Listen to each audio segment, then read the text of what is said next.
Hi, this is Brian Kim. I'm going to share with you this case of a patient who had a IOL exchange with me. This patient had the original cataract surgery with me as well. I placed Panoptix Toric IOL in both eyes. And this patient comes in rather unhappy after his surgery. He's 2025 uncorrected at all phases, distance, intermediate, and near. I ask him if he's having any trouble with his activities of daily living. He says no. I asked him if he ever felt like he needed to put on his glasses, and he says no. So then I asked him, then what seems to be the problem? And he says, before the surgery, he could see a billboard sharply 100 feet away, but now he can only see it about 50 feet away. And this is just really bothering him. And so, again, this is interesting. You have an extensive discussion with patients before surgery. And the hard part is it's difficult to predict if a patient's going to be happy with a multifocal lens or toric lens technology. You counsel them and counsel them. You go over the pros and cons, and you try to do your due diligence. You work with the patient, try to meet their expectation, and yet sometimes you fall short. And so, thankfully, this patient and I have an excellent relationship. We talked about what happened, and we talked about how this can happen. And essentially, what it boils down to is the technology is not up to snuff. What this patient's looking for is not achievable with the technology we have. And so the only option in this case is really just to take the lens out and replace it with a monofocal lens. And you're going to see how I execute this IOL exchange with a monofocal lens. But remember, this patient has a Panoptix Toric lens, and so I have to place a monofocal toric lens as well. This patient had surgery about 4 months ago, and you're going to see how I'm able to rather easily take this lens out. You're going to see my lens explantation technique using microforceps and scissors, being able to very carefully utilizing dispersive as well as cohesive viscoelastic to fill up the bag and split the anterior and posterior capsules. But most importantly, you're going to see here, I didn't mark this patient preoperatively. Once I do the lens removal, I'm going to have to figure out another way to reposition that lens. You're going to see how I do that here. So I make my paracentesis incision first on the right side and then the left side, and I place it right underneath my previous incisions that I made at the original surgery.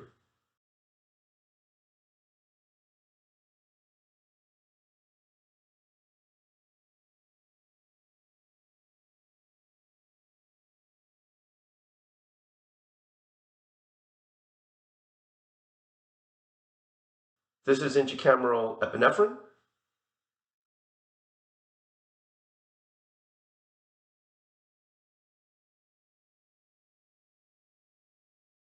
So now I'm injecting some dispersive viscoelastic mounted on a 27 gauge needle.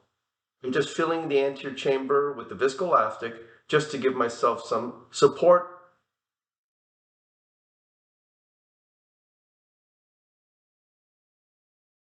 And this is a 2.4 millimeter incision. I make a groove tunnel through the cornea, making sure I go deeper than the original incision, and then I dive down.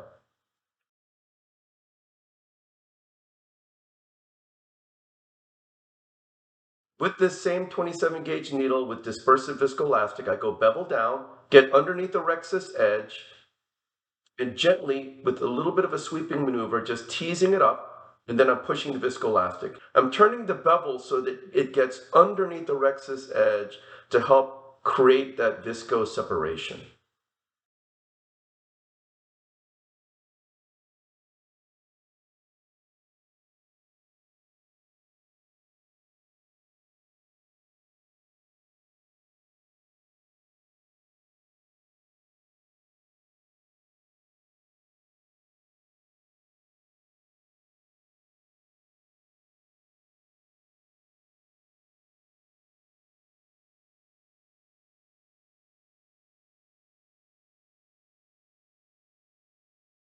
I'm going through the right paracentesis with a dispersive viscoelastic cannula, and then switching to the main incision, trying to get underneath the rexus edge. I'm having a little bit of trouble there, so we're going to go ahead and switch to the cohesive viscoelastic mounted on the 27 gauge needle.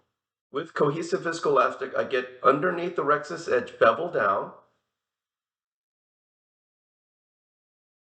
turn the bevel towards underneath the rexus right there towards the left, making sure I'm pushing that viscoelastic under the rexus edge to create that visco separation.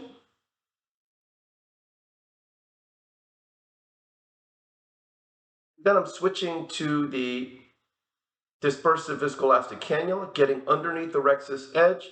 And once I get under it, I'm able to create a nice separation. You can see the wave coming across.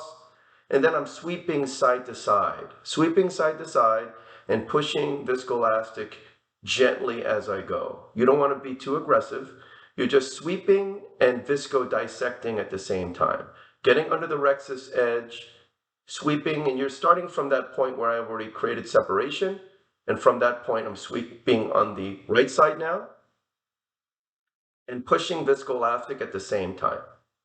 And then going through the right side incision, starting from that same point and going into the subincisional area and sweeping under the rexus edge, as well as pushing the dispersive viscoelastic to visco dissect the anterior and posterior capsules away from each other.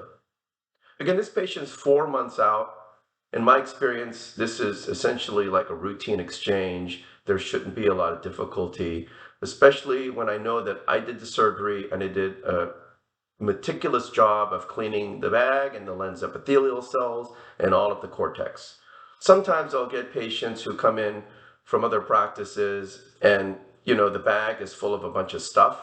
And when the bag is full of a bunch of stuff, that increases your risk for anterior capsule and posterior capsule adhesions. It can be much more difficult to remove the lens. But in this case, I did this original surgery and I was very confident. I cleaned everything up. And as you can tell, it loosened up rather nicely.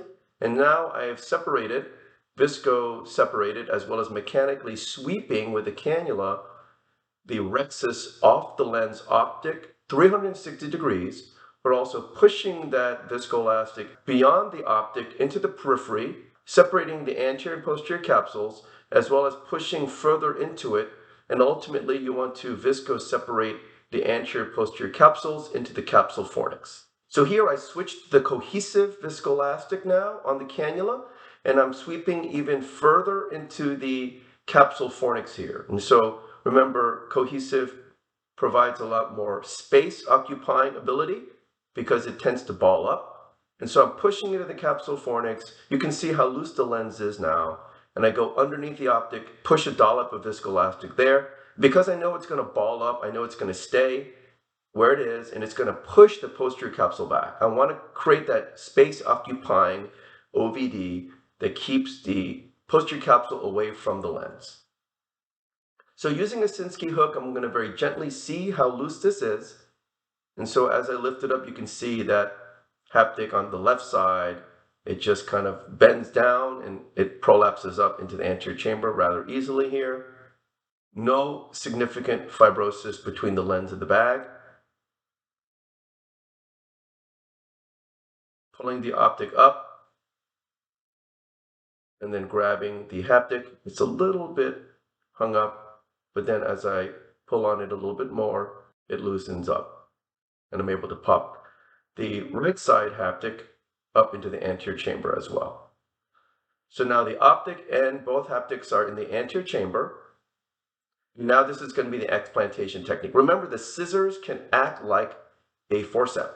So as you're cutting into the lens, you can actually cut down on the lens. Because the lens is gummy, as you cut down on the lens with the scissor, it actually grips the lens very well. And as you're gripping the lens with the scissor with the right hand, you can re-grab and reposition your forceps in the left hand and inch your way along the lens as you cut it. So that's my tip. With the teeth closed, with the scissors, I lift it up, grab it with the forceps, cut and grab, cut and grab. You can see it's very subtle. I grab, and then I can reposition anytime I want to. In this case, it's so easy, I didn't have to re-grab very much with the left side forceps. Once I cut it all the way through, I switch to another forceps. Using the right forceps, I loosen the grip of the left forceps on the lens because it's rather gummy. And then I pull out the right lens piece out first because of the way the haptics are oriented. It collapses on itself.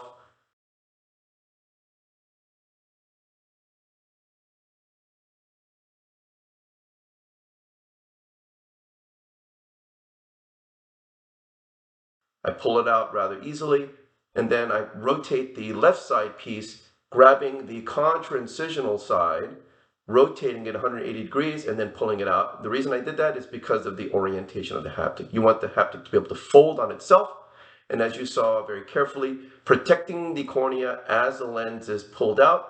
Remember, as the lens is pulled out, it can collapse on itself, and it may actually scrape up against the corneal endothelium if you're not careful. Always use that left side forceps as a shield to protect the corneal endothelium. This is the monofocal toric lens. I pushed some more cohesive viscoelastic to fill the bag.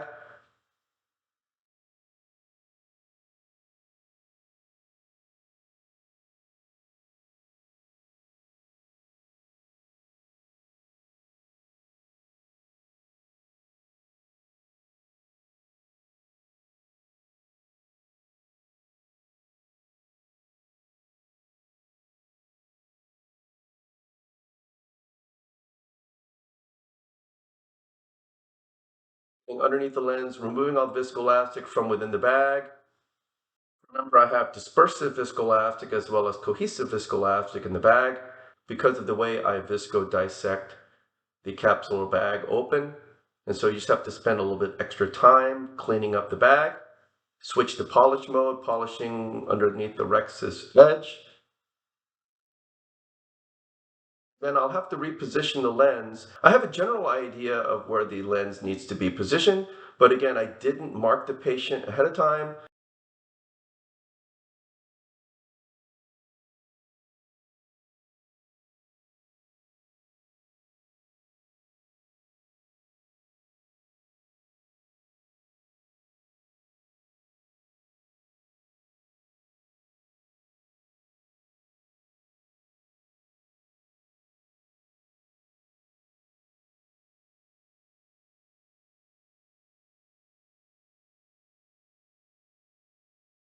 And then so now what I did was I stopped. So you can see here, this is the orientation of the lens at the very beginning of the surgery. And so this is what I did. I stopped, stabilized the eye, and went back to my video that was being recorded and went back at the very beginning of the case, and I looked for some landmarks I can use to align the lens. As you can see, these vessels right here, they're crisscrossing vessels. I'm going to use those vessels because it aligns perfectly with the axis of the lens. And so those crisscrossing vessels, I'm going to use that as a landmark to guide my orientation of the lens. Looked at my video from beginning of the surgery, and then I reposition the lens. This is at the end of the case. I'm sorry I didn't show this because I didn't have the recording on at the time, but this is how the patient looked at the end of the repositioning.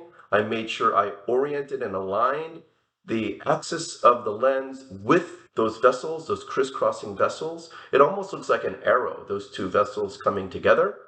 And so it gave me a nice landmark to be able to align the lens. And thankfully, this patient came back after surgery, day one, extremely happy, tickled. He could feel like things were sharper.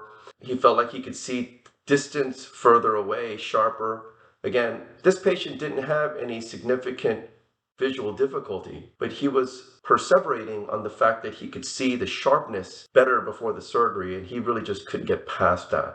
And so remember, you can't just give up and say, well, too bad, you've already had the lens, I'm not going to take it out. You have to try to meet the needs of the patient. And of course, what you need is the requisite skills to be able to remove a lens and put a new one in. And so, of course, if you don't have that ability, you're going to have to find a partner who can do that for you. But the point is if you know how to put lenses in, you have to have a mechanism to take them out as well. You never know until you do the surgery if the patient's going to be happy. You can go over every detail before the surgery, trying to help explain to the patient, help the patient understand exactly what they're getting, going over the pros and cons. But again, at the end of the day, sometimes it doesn't work out. But this patient thankfully did very well with the lens exchange. You saw how I used the vessel landmarks to be able to realign the lens, going back at the video, looking at it before the surgery, and then realigning it after surgery. And this patient was very happy and very grateful that I was willing to exchange his lens. So I hope this was helpful to you. and I thank you for your attention.